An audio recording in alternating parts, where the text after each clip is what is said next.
I'm honoured to be going to Copenhagen as the official representative of the Royal Society of Wildlife Trusts, and I've been granted official observer status, enabling me to enter into the conference chambers to see what really goes on behind the scenes.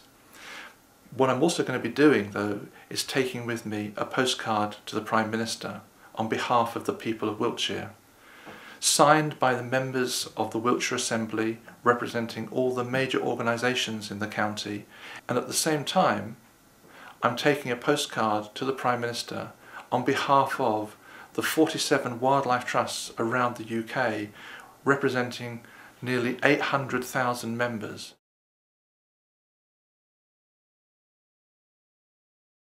What I hope that's going to be achieved at Copenhagen is an agreement that is legally binding, is just and fair, that reduces carbon dioxide emissions into the atmosphere by 40% by 2020 and protects biodiversity and forests.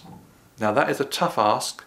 It's going to require some difficult decisions, and what we need is true leadership and great statesmanship. There is no plan B.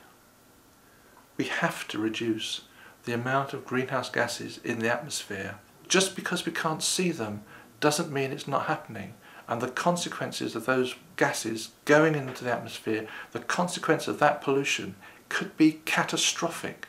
Catastrophic for people and for wildlife, for the world that we know today.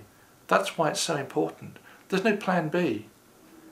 We are making a huge mistake if we fail to grasp this now and take the action that's needed. An agreement in itself is worthless. What we've got to have is clear action plans built on the back of what is agreed.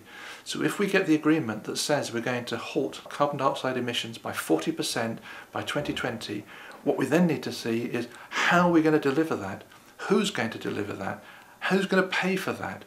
What changes in lifestyle are going to be required to make that possible? What capital infrastructure is going to have to be put in place so that individuals can make the choices to reduce their own carbon footprints? That's going to require colossal effort, and that's only going to happen once we've got a clear agreement by everybody as to what we need to achieve. So Copenhagen is a really important starting point for the kind of global change that's necessary.